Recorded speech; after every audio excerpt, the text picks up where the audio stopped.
चलो यार आ जाओ, ठीक है। देखो अजम्पशन मैंने आपको ऑलरेडी कल पढ़ा दिया था। डिटर्मिनेंट्स आपके पोर्शन से डिलीटेड है इस बार 21 के लिए, 2021 अटेम्प्ट के लिए, ठीक है। मतलब जो हमारी एग्जाम फरवरी या मार्च में होने वाली है उस एग्जाम में के लिए नहीं आने वाला, ठीक है। बट फिर भी मैंने आपको डिटर्मिनेंट्स पूरा डिटेल्ड में पढ़ाया था। क्यों पढ़ाया था? ताकि आप वो कंटेंट मेरे अजम्पशंस में लिखोगे और लास्ट में एक लाइन लिखोगे, दस इट इज अज्यूम कि there is no future expectation about prices, मतलब कोई चेंजेस नहीं होने वाले फ्यूचर एक्सपेक्टेशन प्राइसेस में, फ्यूचर में प्राइसेस में कोई चेंजेस नहीं होने वाले, फ्यूचर में प्राइसेस सेम रहने वाली है, ठीक है। The key price of other goods remain constant, ठीक है। फिर आप ये बोलोगे कि भाई cost of production remain constant, वो भी सेम रहेगा। टेक्नोलॉजी में कोई चेंजेस नहीं हो रहे हैं, एक बार बोल रही टेक्नोलॉजी में कोई चेंजेस नहीं हो रहा, दूसरी बार बोल रही वो सेम रहेगा, ठीक है। वेदर कंडीशंस में भी कोई सेम मतलब कोई चेंजेस नहीं हो गए, एक तरफ या बोल दो कोई चेंजेस नहीं, या बोल दो आप वो सेम रहेगा, बात एक ही है, ठीक है। No change in government policy, मतलब गवर्नमेंट पॉलिसीज में भी कोई चेंज नहीं होगा। फिर यहाँ पे भी बोल दो no change in transport facility, transport cost, और लास्ट में बोल दोगे कि जितने भी अदर फैक्टर्स है, अदर फैक्टर्स वो भी सेम रहेंगे।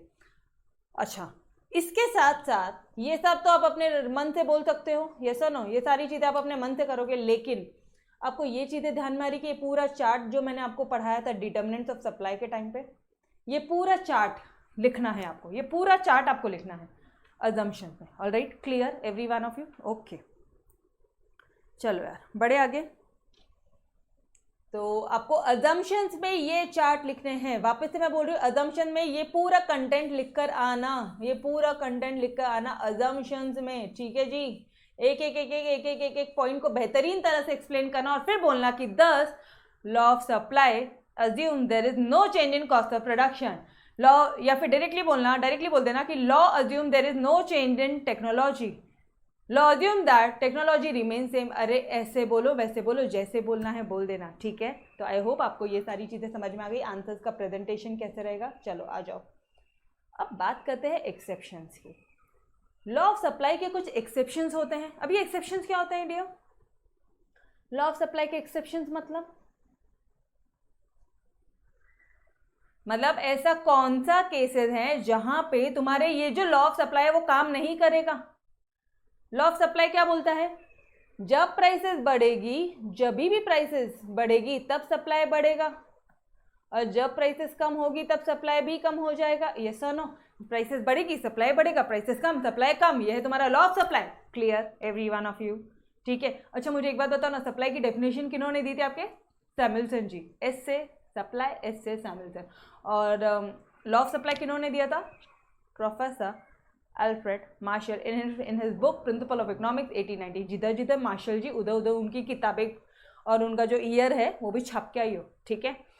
चलो, मतलब ये ऐसे सिचुएशन अभी हम लोग पढ़ने वाले हैं जहां पे ये आपका लॉ ऑफ सप्लाई काम नहीं करेगा। तो ऐसे कौन से सिचुएशन है?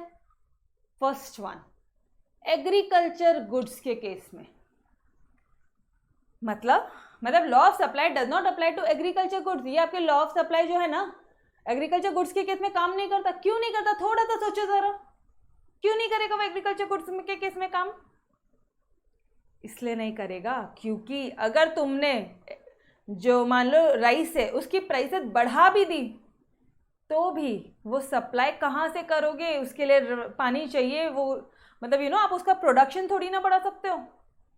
वो तो नेचर पे डिपेंड होता है उसका प्रोडक्शन करना, उसका सप्लाई करना। सप्लाई देखो, प्राइसेस बढ़ेगी तो सप्लाई बढ़ना चाहिए, बट तुम कितनी भी प्राइसेस बढ़ा लो, हमारे पास में अगर उसकी फसल ही नहीं है तो हम क्या आपको सप्लाई करेंगे? बात समझ में आ रही है एवरी वन ऑफ यू?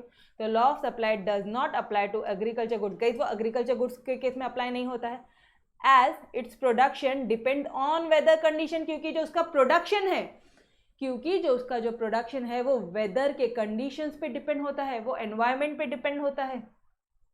समझ में आ रहा है? ओके।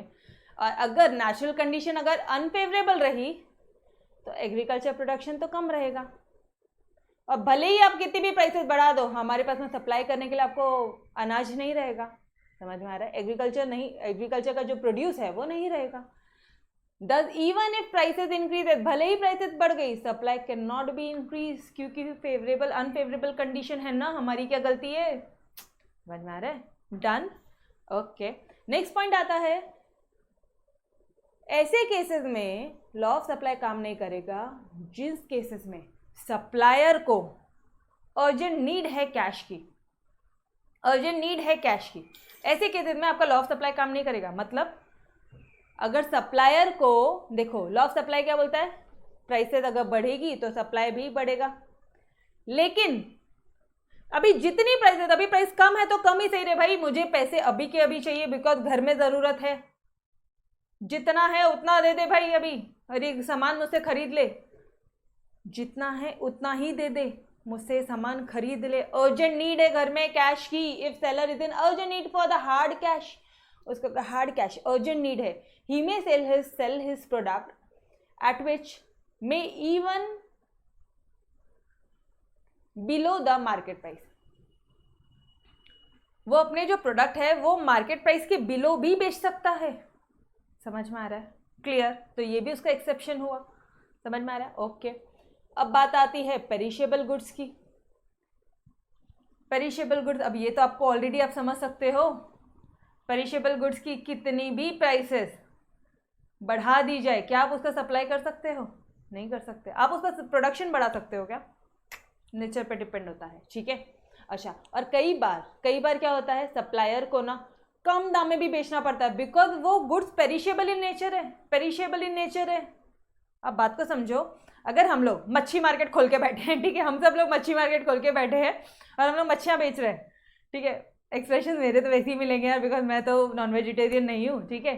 तो अगर हम लोग मच्छी मार्केट खोल के बैठे हैं और हम लोग ये बेच रहे हैं, क्या बेच रहे हैं, मच्छियाँ बेच रहे हैं, ठीक है, तो यार ले लो ना, मेरा काम खत्म हो जाएगा, मैं तो डायरेक्टली उसको जितना प्राइस है उतने में बेच के आ जाऊंगा अगर मुझे किसी ने बोला तो, ठीक है। अच्छा, जोक्स अपार्ट, सुनो ना, ये जो मच्छियाँ हैं, अगर मछलियाँ हैं ये अगर आज नहीं बिकी तो खराब हो जाएगी ना यार, लॉस हो जाएगा ना मुझे। समझ में आ रहा है? तो क्या हो जाएगा। अच्छा, मछली का क्यों लिया हमने एग्जाम्पल, फ्रूट्स भी तो है, वेजिटेबल भी तो है, आगे ना मछली, फ्रूट्स वेजिटेबल्स, चलो। अरे जामुन सबसे टेस्टी अपना फ्रूट, ठीक है, सीताफल, वो अगर उसी दिन नहीं बिका ना तो खराब हो जाएगा, लेके जाओ। देखो कई बार होता है जो ये वेजिटेबल्स वाले हैं, ये जो वेजिटेबल वेंडर्स वाले हैं, ये रात को एकदम 9 बजे के बाद में या 10 बजे के बाद में ना इनके प्राइसेस एकदम कम हो जाते हैं। हाँ ठीक है, लेके जा, हाँ लेके जा, लेके जा, लेके जा, ठीक है।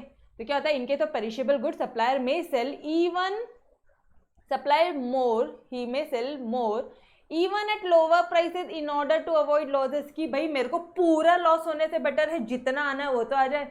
मान लो 10 रुपए का आपकी मम्मा पालक की गड्डी लेती है, ठीक है, तो वो शॉप वाला क्या सोचेगा, वो जो सेलर है, वेंडर है, वो क्या सोचेगा, अरे 5 रुपये चलेगा यार, कुछ तो आए।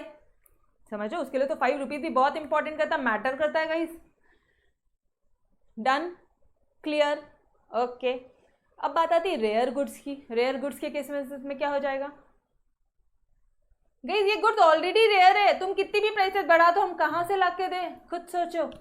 लॉ ऑफ सप्लाई काम नहीं करेगा। लॉ ऑफ सप्लाई बोलता है प्राइसेस बढ़ेगी तो सप्लाई बढ़ना चाहिए, लेकिन प्राइसेस बढ़ रही है, हम कहाँ से ला के दें, रेयर है, कम है, ऑलरेडी कम है रे भाई, क्योंकि एंटीक गुड्स है, रेयर कॉइन्स है, रेयर पेंटिंग्स है, इसकी जो डिमांड है। अब कैसे लिखोगे, the supply of rare goods can not be increase और डिक्रीज, आप उसको इंक्रीज भी नहीं कर सकते, डिक्रीज भी नहीं कर सकते as per demand, even if prices, भले ही प्राइसेस बढ़ने दो ना, सप्लाई तो उतना ही रहेगा, सप्लाई तो फिक्स ही रहेगा, यस और नो, ठीक है। And last one is your and the most important part, labour supply. ये लेबर सप्लाई क्या होता है, labour supply it refers to the total number of hours. रुको, ये सारी चीजें छोड़ो, इतने इसको टेक्निकल वे में पढ़ने की जरूरत नहीं है, लेबर सप्लाई है ना, चलो ठीक है, आ जाओ।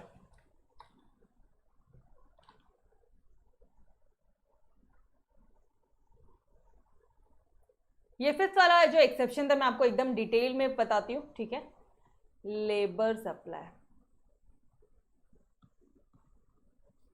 मुझे एक बात बताओ ना, अगर आप लेबर को लालच देते हो कि यार तू 24 घंटे काम कर, क्या बोल रही हूँ मैं, तू 24 घंटे काम कर, ठीक है, 24 आवर्स अगर तुम काम करते हो तो मैं आपको 10,000 रुपये एक दिन का दूंगा,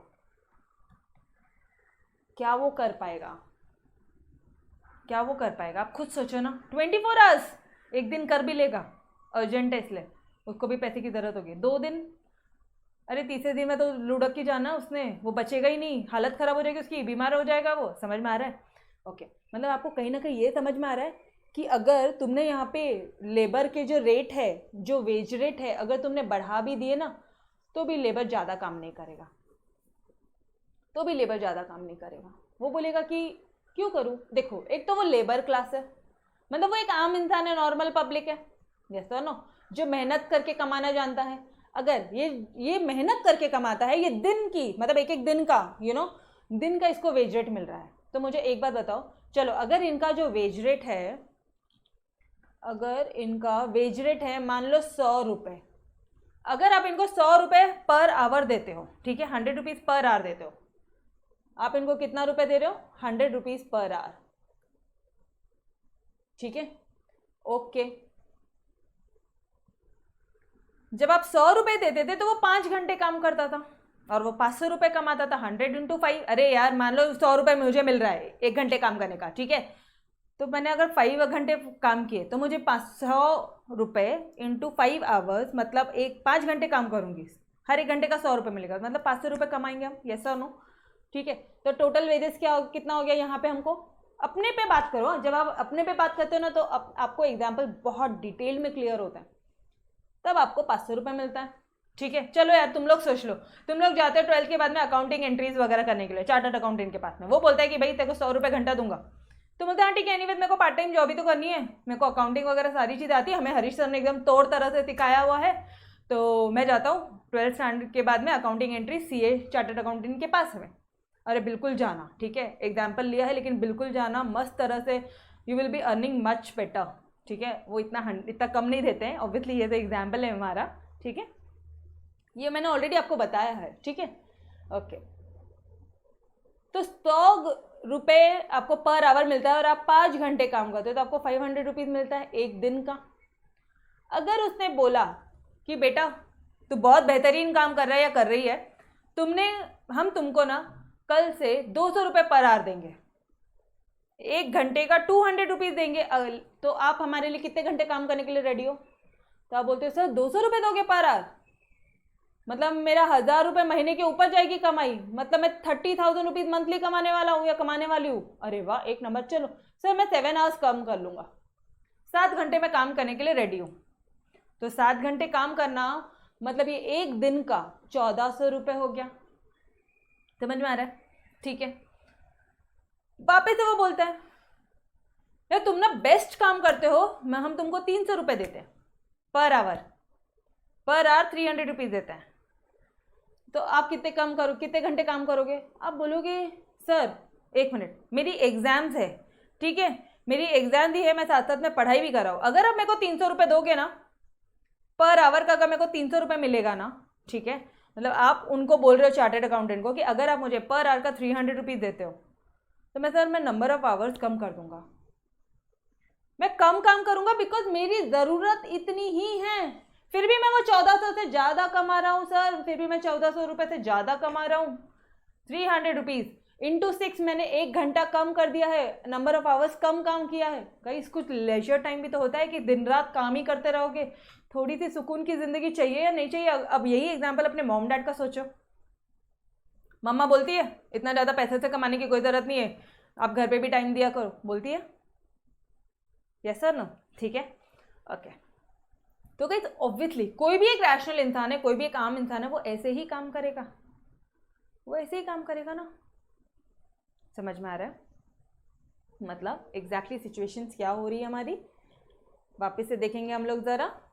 जब 100 रुपीज़ पर आवर, 100 रुपीज़ जब 100 रुपये मिल रहा था पर आवर का,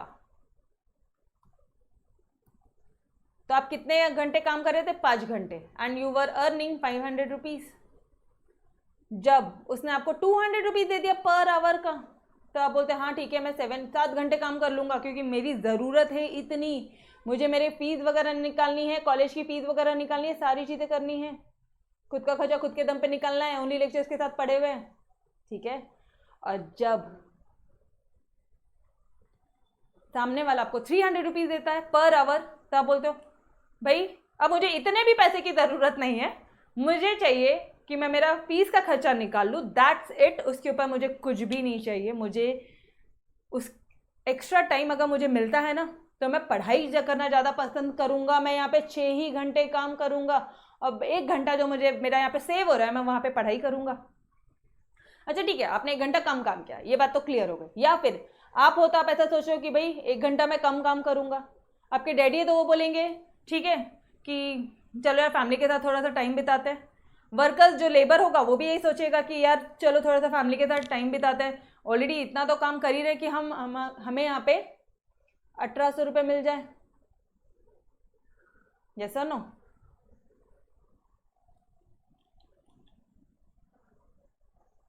यहाँ पे 1800 आएगा गाइस, 1800 है ये। ठीक है, मिसप्रिंट हो गया होगा नोट्स में करेक्ट कर लेना एक बार, वो 1800 है। ठीक है, चलो अब इसे ही ना हम लोग प्लॉट करते हैं और हम लोग ये देखते हैं कि एग्जैक्टली हो क्या रहा है, सिचुएशन क्या हो रहा है। कंसेप्ट क्लियर हुआ यहाँ तक एवरी वन ऑफ यू? चलो आ जाओ।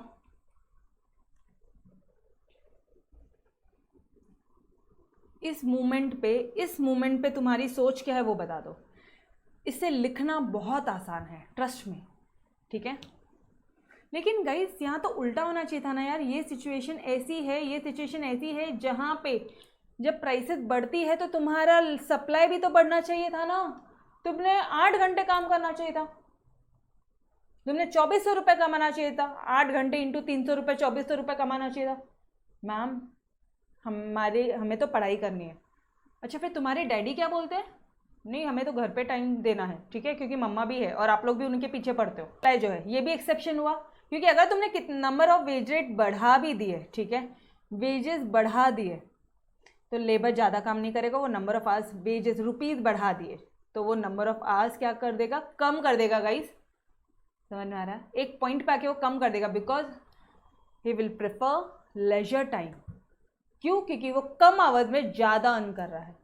Clear the concept? ओके चलो अब इसी को थोड़ा सा डिटेल में करते हैं। एज इट इज़ क्वेश्चन पूछता है वो आपसे 6 मार्क और 8 मार्क डिपेंडिंग अपॉन द सम। ठीक है, मतलब एग्जामिनर का क्या ये है, तो 6 मार्क के लिए भी पूछ सकते हैं, 8 मार्क के लिए भी पूछ सकते हैं, 4 मार्क के लिए पूछ सकते हैं। कितना प्रेजेंट करना है वो आपके ऊपर है। कैसे करोगे प्रेजेंटेशन? पहले तो आप बताओगे कि लेबर सप्लाई क्या होता है। It refers to the total labour supply.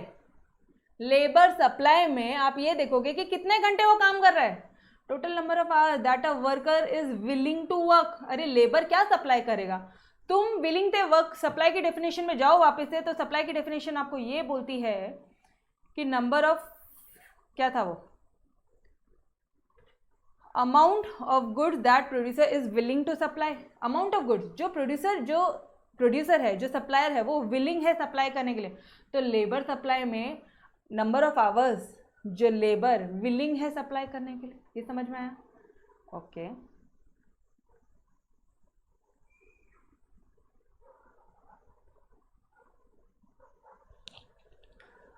Same चीज लिखिए, total number of hours that a worker is willing to work at a given wage. ये हो जाएगा आपका लेबर सप्लाई। ठीक है, अब ना आपको पता है अच्छे स्टूडेंट्स की ये मतलब जो आंसर्स का प्रेजेंटेशन देखा मैंने, it was not at all up to the mark. But guys आपके आंसर्स का प्रेजेंटेशन बहुत भारी रहेगा। ठीक है, बिकॉज आपको मैंने एक प्लान्ड वे में आंसर पूरा करके दिया है कि इस तरह से अपना आंसर लिखना है। ठीक है, चलो आ जाओ। 8 मार्क का है तो ये पूरा प्रेजेंटेशन रहेगा यहाँ तक। अगर क्वेश्चन आपसे पूछता है 8 मार्क के लिए, ठीक है, अगर 6 मार्क का है, 6 मार्क का क्वेश्चन है, तो आप यहाँ से शुरू करोगे, यहाँ से डायरेक्टली एग्जाम्पल ले लोगे, थोड़ा सा आप बीच में ऊपर का बताओगे। ठीक है, बताती हूँ मैं आपको, सारी चीज़ें समझ में आएगा। एक बार डिटेल में करते हैं। ठीक है, चलो ठीक है। It can be represented graphically by supply curve. इसको भी तो हम लोग ग्राफ में बना सकते हैं सप्लाई कर्व से। ठीक है, चलो बना लेंगे एक बार, देखते हैं आगे जाके कैसा बनेगा कर्व। ठीक है, explanation, labor may be willing to work for more hours if wages per hour increases। अगर शुरू में जब wages per hour जो wages बढ़ते हैं शुरू में, स्टार्टिंग में, हाँ देखो labour may be willing to work for more hours, अगर वेजेस बढ़ेगा तो, ठीक है। As wage rate per hour increases, जब वेज रेट पर आवर बढ़ जाएगा, work hours also increases, work hour भी इंक्रीज कर देगा वो, because higher the price higher the supply. यहाँ पे लॉ ऑफ सप्लाई का यहाँ पे लॉ ऑफ सप्लाई LOS काम कर रहा है, ठीक है। The supply curve of labour slope upwards, तो ऑब्वियसली अगर ये आपका कर्व है तो यहाँ पे आपने नंबर ऑफ आवर्स बढ़ा दिया, यहाँ पे सप्लाई बढ़ा दी, तो ये यहाँ फिर ऐसे ये ऐसे बढ़ रहा है, ठीक है। However beyond a certain point, लेकिन however beyond a certain point when wage rate increases further, जब वेज रेट और इंक्रीज करोगे तो supply of labour will decrease, supply जो है लेबर का वो डिक्रीज हो जाएगा, because labourer would prefer leisure work, क्योंकि लेबर क्या प्रेफर करेगा, लेजर वर्क, यस और नो। और उसके बाद after a certain point labour supply of labour tends to fall even at a higher wage rate, उसके बाद तुमने कितना भी प्राइसेस बढ़ाया ना तो नंबर ऑफ आवर्स वो कम कर देगा। मान लो उसको हो जाता है 500 रुपये पर आवर, वो बोलेगा भाई मैं 5 ही घंटे काम करूँगा, ले और कम कर दिया उसने, यहाँ पे बढ़ा यहाँ पे बढ़ा, ये बढ़ा रहे हो तो ये कम हो गया रे भाई, क्यों, क्योंकि वो ऑलरेडी 5 घंटे का 2500 रुपये कमा रहे, डबल कमा रहे गाइस, यस और नो, ठीक है। Here after supply curve slow backward, ma'am ये नहीं समझा, अरे बाबा वो रुक जाओ, वो आपको मैं प्लॉट करूँगी तब समझ में आएगा, ये डिटेल कंसेप्ट पूरा समझा, यस और नो, एवरीवन क्लियर, ओके। चलो आ जाओ। अगर एग्जाम में आपको शॉर्ट नोट वगैरह पूछता है या एक्सप्लेन द कंसेप्ट पूछता है तो आप ये लिखोगे 2 मार्क का, इतना लिखोगे, ये डायग्राम बनाओगे, सिर्फ और सिर्फ डायग्राम बनाओगे और ग्राफ बनाओगे और ये ग्राफ को रिप्रेजेंट करोगे, बस दैट्स इट, 2 मार्क या 4 मार्क के लिए, ठीक है। 2 या 3 मार्क के लिए पूछा तो इस तरह से आपका प्रेजेंटेशन होना चाहिए। लेकिन अगर यही सम आपको पूछता है, यही क्वेश्चन मतलब आपको पूछता है 6 मार्क्स और 8 मार्क के लिए, फिर आपका ये पूरा प्रेजेंटेशन होना चाहिए, ठीक है। चलो आ जाओ। अच्छा, for example it can B explain with the help of backward bending supply curve, ये मुझे आपको बताना है, ठीक है। ये पेंडिंग रखो, ये पेंडिंग रखो, अपने आप बनेगा वो, आपको कुछ नहीं करना है। चलो यार एक काम करते हैं, बना ही लेते हैं हम, चलो आ जाओ बना लो साथ साथ में, कहाँ बनाए लेकिन,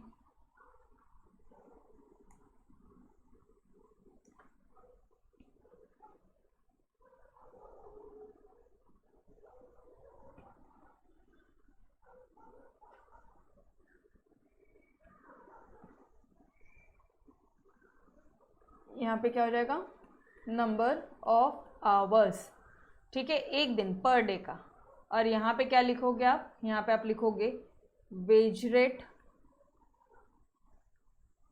पर आवर, ठीक है। ये यहाँ तक क्लियर, ओके। चलो यहाँ पे कुछ होएगा, यहाँ पे आएगा हमारा कुछ 5 6 7, ठीक है, हाँ 5 6 7, ठीक है। और यहाँ पे क्या आ जाएगा आपका, 100 तो यहीं पे आएगा, 200 यहीं पे आएगा, 300 यहीं पे आएगा, और ये जो मेरा वाला ना ये भी अपन प्लॉट करेंगे, ठीक है, ये भी प्लॉट करेंगे गाइस। तो ये 500 पे हो रहा है ना, 5 तो है इसके पास ऑलरेडी, तो ये दो इधर 400, ये 500, ये हो गया हमारा कुछ 500, क्लियर, ठीक है। चलो फटाफट से प्लॉट कर दो। 100 पे है आपका 5, 100 पे है 5, जब 100 रुपये प्राइसेस थी तो तुम 5 घंटे काम करते थे, लेकिन जब प्राइसेस बढ़ गई, जब वेज रेट बढ़ गया तो 200 रुपये हो गया, तो तुम 7 घंटे काम करने के लिए रेडी हो गए हो, धड़क से बढ़ाया तुमने सप्लाई को, समझ में आ रहा है, ओके। और फिर अगर वेज रेट और बढ़ गया, 300 रुपये हो गया, तब तुमने सप्लाई कम कर दिया, ये लो 300, 300 में 6 पे आके रुक जाना, 300 पे 6 है ना, 300 पे 6 पे आके रुक जाना। तो पहले तो ये 2 पॉइंट आए और फिर ये पॉइंट आया आपका, यस और नो।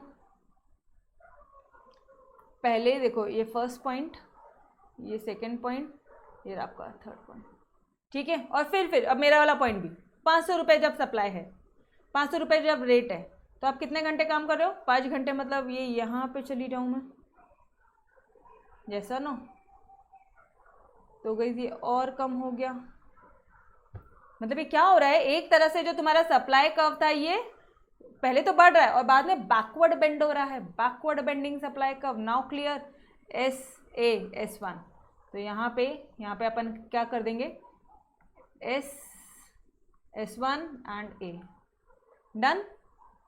सप्लाई कर्व है तो SS नाम आना चाहिए, सप्लाई कर्व है तो SS नाम आना चाहिए। तो इस मिडिल पॉइंट को A नाम दे देते हैं अपने मर्जी से, ठीक है। चलो आ जाओ, मतलब आप जब खुद बनाओगे ना तो ग्राफ यही बनना है, ठीक है।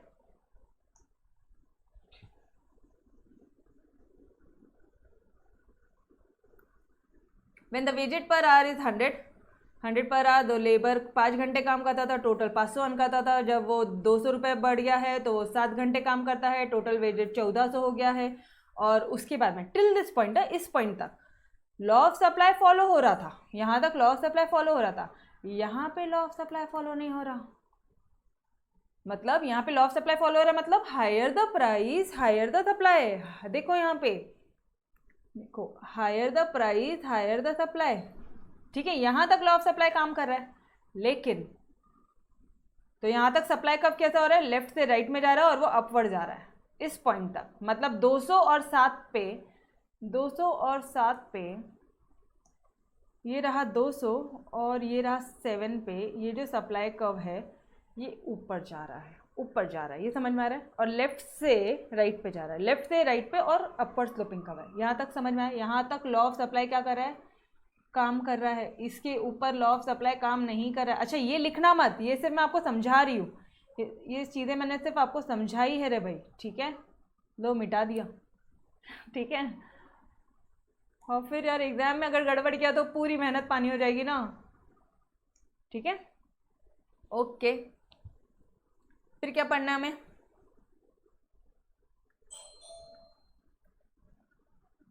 नाउ वेजेट। जब अब इसके बाद में जब वेजेट बढ़ जाता है, 300 रुपये बढ़ जाता है, लेबरर प्रेफर्स लेजर वर्क, वो ज़्यादा से ज़्यादा आराम करना चाहेगा, and denies to work for extra hours because वो ज़्यादा अर्न करता है in less hours, because he earn more in the less hours, ठीक है।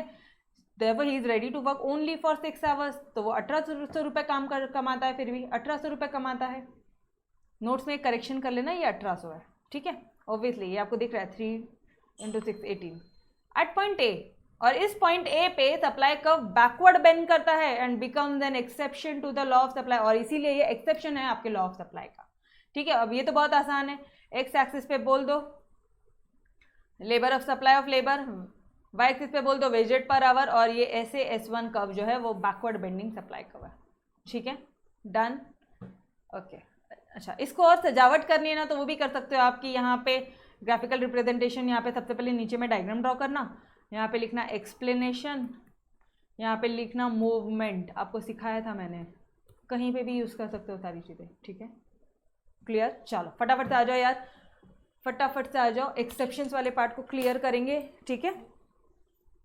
Exception to law of supply, पहला वाला क्या था, एग्रीकल्चर गुड्स में काम नहीं करता मैडम, एग्रीकल्चर गुड्स, अरे भले प्राइसेस बढ़ गए, हम फार्मर्स हैं, हम लोग कहाँ से प्रोडक्शन ला के दें, एनवायरनमेंट पे, वेदर कंडीशन पे डिपेंड करता है ये प्रोडक्शन करना, हमारे हाथ में नहीं है, हम तो सिर्फ फार्मर्स है, किसान हैं, समझ में आ रहा है। First point agriculture goods. Second वाला point urgent need for cash, अगर सप्लायर को अभी के अभी ज़रूरत है, घर में कुछ इमरजेंसी आ गई है, अर्जेंट नीड है कैश की, तो फिर वो कम रेट में भी सप्लाई करने के लिए रेडी होगा। मतलब यहाँ पे भी लॉ ऑफ सप्लाई काम नहीं कर रहा है, अरे भले प्राइसेस बढ़ने वाली है वो वेट नहीं करेगा, वो बोलेगा कि भाई जैसे फॉर एग्जाम्पल गोल्ड, उसको पता है कल को प्राइसेस बढ़ने वाली है 50,000 हो जाएगी, लेकिन वो ये बोलेगा कि भाई आज चाहिए, आज 40,000 है तो मैं 40 में भी बेचने के लिए तैयार हूँ, ठीक है।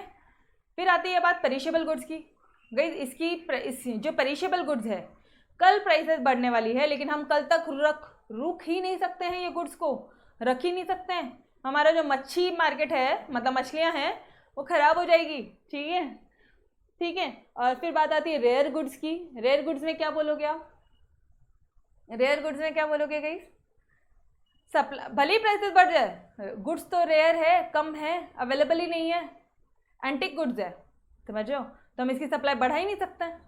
फिर बात आती है लेबर सप्लाई की, यहाँ पे पहले कुछ स्टेज पे स्टार्टिंग के, मतलब जब नंबर ऑफ आवर्स, जब क्या बोलोगे आप, नंबर ऑफ वेजेट बढ़ेगा तो नंबर ऑफ आवर्स बढ़ेगा, लेकिन अगर और बढ़ा, ठीक है, at a certain point if the waged per hour increases beyond, ठीक है, अगर एक बियॉन्ड द लिमिट वो इंक्रीज हो रहा है तो number of hours will be reduce, because labour क्या करेगा, he will prefer leisure work and denies to work for extra hours, क्योंकि वो कम समय में, because he earns more at a lesser time. Done everyone. तो ये भी इसका एक्सेप्शन हो गया लॉ ऑफ सप्लाई का। अच्छा मैम याद कैसे रहे, सीधी सी बात है यार, एक रिप्लाई एक्सेप्शन टू ऑफ, देखो अब ध्यान से सुनो, एक राइमिंग वर्ड बन रहा है, exception to law of supply एक रिप्लाई, ए से एग्रीकल्चर गुड्स, वापस से बोल रहा हूँ, exception to law of supply एक रिप्लाई, ए से एग्रीकल्चर गुड्स। अच्छा देखो ऐसे याद नहीं करना है, मत करना, कोई दिक्कत नहीं, बट जिन बच्चों को ये मेमोरी टेक्निक बहुत हेल्पफुल होती है, लेट मी टेल, उनके लिए तो बताने दो, ठीक है। एक रिप्लाई, ए से क्या है, एग्रीकल्चर गुड्स, सी से क्या है, अर्जेंट नीड फॉर कैश, फिर आर से क्या है, रेयर गुड्स, पी से क्या है, पेरिशेबल गुड्स, और एल से क्या है, labour supply. Done every one of you. वापस से exception to law of supply क्या है, exception of law of supply एक reply, agriculture goods, urgent need for cash, फिर आप क्या बोलोगे, rare goods, perishable goods and labour supply. Done everyone. I hope आपको ये कंसेप्ट बहुत बेहतरीन तरह से समझ में आया होगा।